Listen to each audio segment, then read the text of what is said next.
Understanding just how strong we need to be to perform calisthenics skills is a big question, whether it's how many pull-ups equate to one muscle-up, or how many pike push-ups equate to a handstand push-up. And we often ask these questions to better gauge what needs to be true in order to get over what plateau we've been facing on the road to some calisthenics skill. The problems with this question are quite obvious though, the most glaring of which is that we're talking about bodyweight training, and 5 push-ups to this person is not the same as 5 push-ups to that person.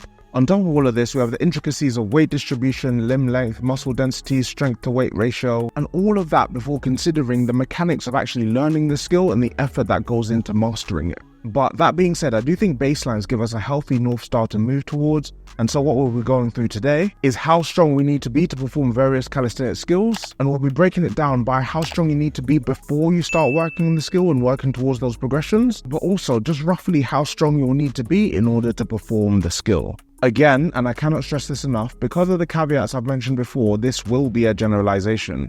No amount of pull-ups will automatically equal a muscle-up without specific work towards this skill. Also, some of the conclusions we draw today will be based on data, but some will be based on my own experiences training towards these skills as well as training others. Without further ado, let's take a look at the back lever. Okay, right off the bat, we can see that this skill has an insane demand on the shoulders and elbows. We're at full elbow extension and we're deep into shoulder extension too, all with the weight of our body bearing down on us as well. And yet the actual strength demand is not that high. In order to get started towards the back lever, I think a base of 3 to 5 skin the cats. The transferability is pretty obvious here, and we can load these joints at a far lower intensity. 6 to 8 chin-ups comfortably under our belt wouldn't go amiss either when we start training the back lever. And I say chin-ups particularly because in the back lever, our wrists are typically in a supinated position and the biceps have to reduce force here at the end range to support the elbow. With chin-ups, we have a very tolerable regression for this that bodyweight beginners can master before messing about with band-assisted back levers or the tuck back lever.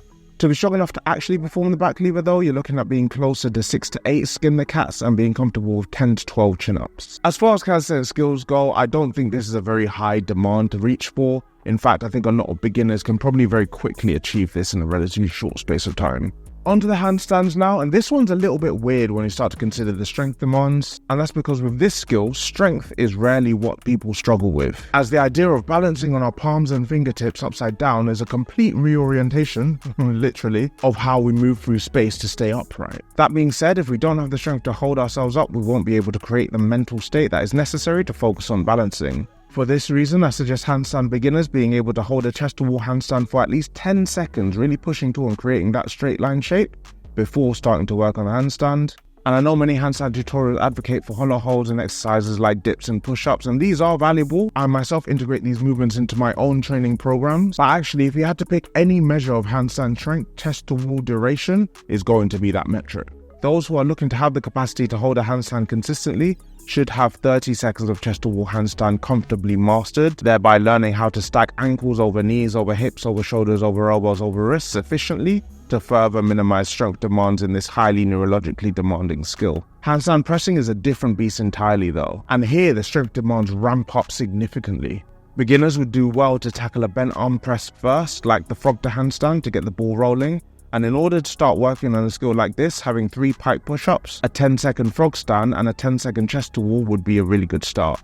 To be in a good position to actually master bent arm pressing though, you're now going to be looking at 6 to 8 pike push-ups in order to be strong enough to actually achieve this and have the strength to continue to balance at the end of the press. Muscle-ups next, and I think the general consensus of having 10 pull-ups under your belt before starting to work on muscle-ups is a really good idea. This gives us the base of understanding of knowing how to pull with the right muscles. We're clearly efficient at producing force if we can do this many reps, and more than likely our shoulders and elbows are well placed for the demands of more specific muscle-up training. Where people fall down in the muscle-up is on the variant of the pull-up.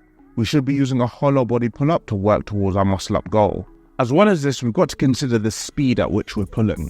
Explosive pulling is key to achieving the muscle-up, and for that reason, to have the strength to perform a muscle-up, I think we should have 3 relatively explosive hollow body pull-ups where we're pulling to at least the lower chest. Now this may not sound that much compared with the 10 pull-ups we discussed earlier, but it's a more robust goal than you may think, and this is the sort of pulling strength that will make muscle-ups a cakewalk eventually. You'll probably notice that I haven't mentioned dips as part of this muscle-up discussion, and frankly I don't put much stock on the dip component of the muscle-up. If you can produce enough force on the pull, you genuinely won't have to worry about the dip part. Handstand push-up is what we're on now, and this actually has a very simple baseline for starting out, and it's having a 20 to 30 second straight handstand. If you can do this, you're in a great position to start working on strengthening exercises like the pike push-up, but just note that the jump between starting out and performing it may be significant though, because having the strength to perform one handstand push-up translates to having about 3 chest-to-wall handstand push-ups under your belt.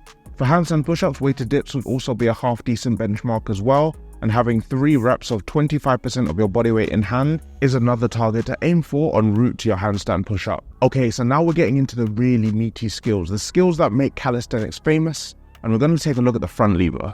No messing about. If you cannot do 8 to 10 pull-ups with 20% of your body weight added to a belt, then pick another skill.